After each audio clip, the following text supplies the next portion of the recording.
She drove by John's house and met John in a happy mood. They talked and laughed like they never had an argument, and Jennifer decided that was the best time to talk to John. "Johnny, Johnny," she called out, looking at him with a baby face. John looked up attentively, knowing Jennifer was about to ask him for something.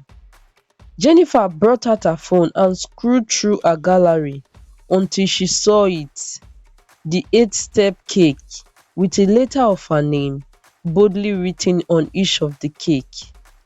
"This is the cake I want us to use for our marriage, Johnny. What do you think?" she asked, excitedly looking at John. John, having looked at the cake, looked at Jennifer and said, "You are very insensitive. Why do you even want to spend money on unnecessary things? This is our marriage, not your marriage. So there will be no cake. And if you want this cake in your marriage so badly, then get married to yourself." Once upon a time, here lived a young woman named Jennifer. Jennifer was born and brought up in the city, but after getting her law degree, she decided to reside in a small town. Jennifer was a woman who had a lot of friends because of her outspoken nature, but she only kept Amaka close because Amaka was smart despite having only primary school education. Amaka was the direct opposite of Jennifer. She was a village girl who was born and brought up in the village, but because she got married early, she followed her husband to live in the small town. Amaka, although not outspoken and did not keep any friends, was a very wise woman who became friends with Jennifer because Jennifer never looked down on her. Jennifer loved Amaka because she was a good listener who she shared most of her relationship struggles with and get relieved from the words of Amaka. That morning, Jennifer had an argument with her fiancé, John. John was a lawyer just like her. She loved him and wouldn't mind spending the rest of her life with him. But John keeps defending his reason why they shouldn't use cake for their marriage, giving her a source of concern. "Amaka, I don't think I can continue my relationship with John," she finally said after a quiet moment of reflection in Amaka's shop. "Jenny, you know I want the best for you, right? But I think you should consider his reasons and use less cake in your marriage," said Amaka with her eyes filled with concern. "Amaka, I know, right? But John does not even want to consider having less cake. He wants us to get married without cake. Don't you understand? I am trying to be considerate, but he keeps using his career as a lawyer to defend why having some cake in our marriage is a waste," lamented Jennifer, feeling pressured as her parents were also on her neck to look for a husband. Amaka sighed and said, "Jenny, you are very considerate of others and stubborn at the same time. I know that, but please don't let anybody push you into getting married to someone you do not want to marry. Oh. You both being a lawyer does not mean you both have to get married to a lawyer. You know John better than I do.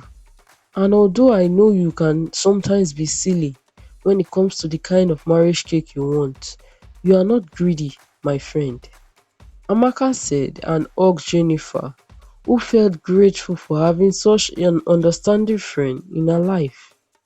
Jennifer left Amaka with her heart fixed to tell John the kind of marriage cake she wants, and if he still insists they won't be using cake, she will follow her heart. She drove by John's house and met John in a happy mood.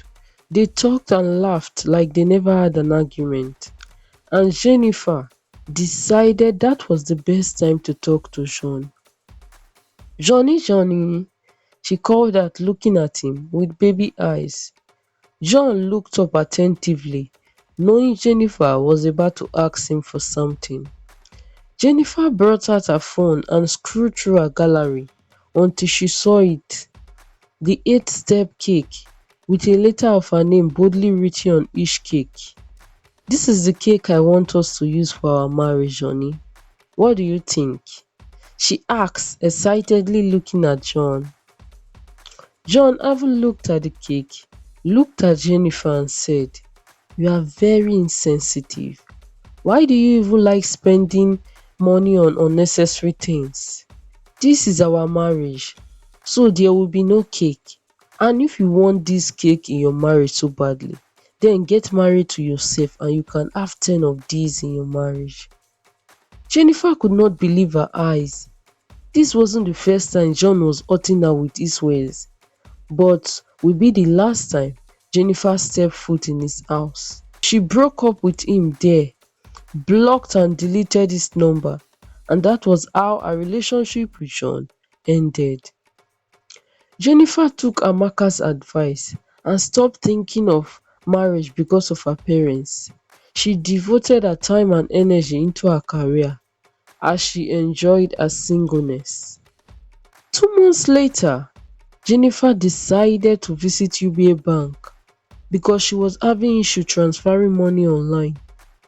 This wasn't the first time she was having problem with transfers, so she took a day off to settle the issue once and for all. "Hello ma'am, how may we help you today?" said a man's voice, smiling at her, and she couldn't help but smile back. She gave him a complaint slip and he nodded after going through the slip. He asked her for some details. After a few minutes, he asked her to try doing some transfer transaction. Jennifer tried, but the problem was still there. She had already spent several hours in the bank. The man was kind enough to ask her if she had somewhere else to go, as the transfer issue might take several more hours. But Jennifer initially said she was free for the day. But after spending 7 fruitless hours at the bank, she did her transfer using the bank and later accepted the man's offer to exchange numbers with her and left. 2 days later, a strange number called Jennifer. "Hello, am I on to Miss Jennifer?" asked the caller, and Jennifer responded, "Yes please, this is Jennifer. Who is this?" "Okay, this is Mr. Peter from UBA Bank." And Jennifer immediately remembered the guy she exchanged numbers with at the bank. "Oh, sorry for not saving your number, Mr. Peter. Thank you so much for the other day. My online transfer transaction is working fine now," she said quickly as she tries to wash away the guilty conscience she felt. And after the call, she quickly saved his number. That conversation between Jennifer and Peter opened room for more conversation. She would call him whenever she had bank issues, and he did his best to resolve the issue for her without getting her to come to the bank. They became friends from customers, and soon their friendship progressed into a relationship. It has been 6 months since Jennifer and Peter started dating, and today, Friday, was their date night. Jennifer, dressed in a beautiful red gown, was waiting for Peter.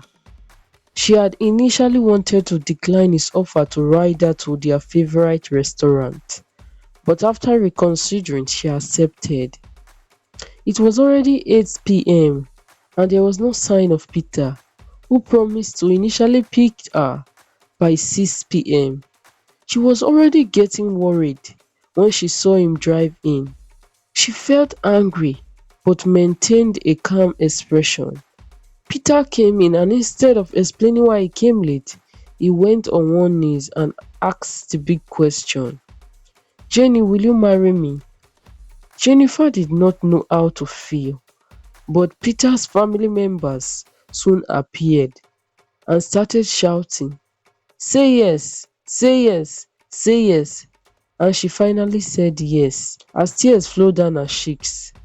She wanted to ask Peter so badly why he made her dress up with a promise to take her out, but could not ask him because his family members was around. They all rejoiced into the night, but deep down, Jennifer was not happy. 2 weeks later, Jennifer visited Amaka, and in the course of their discussion, she told her what transpired on the night Peter proposed to her. Jenny, did you guys talk about why he changed his mind without your knowledge after coming late that night? Asked Amaka after hearing the side of her story. Amaka, to be honest, I tried bringing the subject up, but Peter keeps changing the subject. I don't know what he's hiding, but I don't think it's anything serious. Although I want to be involved even in the unserious issue going on in his life, said Jennifer sadly. Don't worry, Jenny, everything will be fine. So tell me, my friend, which foodstuff are you buying this week? Asked Amaka as she collected Jenny's list from her. They both selected all the items in the list, and Jennifer left with a light heart. The next day, Peter came to visit her.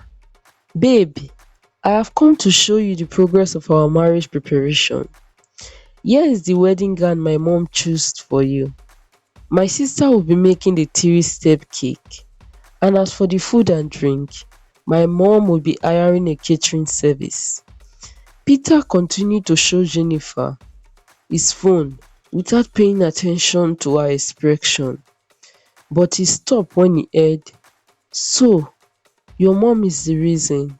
Jennifer could not believe she had almost married a mommy's boy. "So, Peter, you would rather prepare our marriage with your mom than with me. Why did I not see this earlier? So it was your mom that told you to propose to me at home after coming late that night?" she asked again. Peter, not knowing how to react, admitted his mother was the love of his life, and whatever she has decided was what he was going to do. Jennifer was dumbfounded, and after a while, she brought out her phone and showed Peter her phone, saying, "This is the marriage cake I have in mind for our marriage. Will you please tell your mom that I have chosen a marriage cake, and as for the wedding gown, my mom will take care of that." "I am sorry, I can't tell my mom I am altering a plan for our marriage.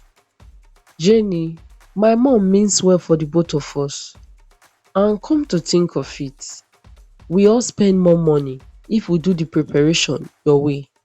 Do you even know how much an 8-step cake costs? Jenny, my sister will make the 3-step cake and that is final.